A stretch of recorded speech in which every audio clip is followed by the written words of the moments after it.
सावित्री का संसार तब उजड़ गया जब एक दिन विनीत खेत में काम करते हुए एक विषैले सांप का शिकार हो गया। सांप ने उसके पैर में काट लिया और कुछ ही घंटों में उसके शरीर में जहर फैल गया। गांव के लोग झाड़ फूंक और घरेलू उपचारों में लगे रहे, लेकिन कुछ भी असर नहीं हुआ। अंततः विनीत की मृत्यु हो गई।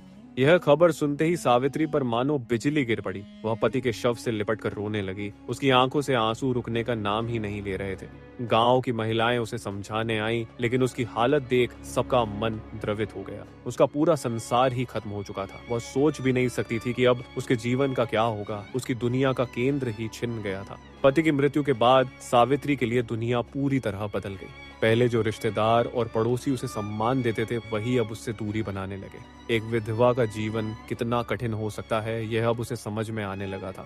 गांव के कुछ लोग ने उसे सहानुभूति दिखाई, लेकिन अधिकतर लोगों ने उसे मनहूस मान लिया। अब वह अकेली थी, असहाय थी और गांव में ऐसी मान्यता थी कि किसी स्त्री के विधवा होने का कारण केवल उसके पिछले जन्म के पाप होते हैं।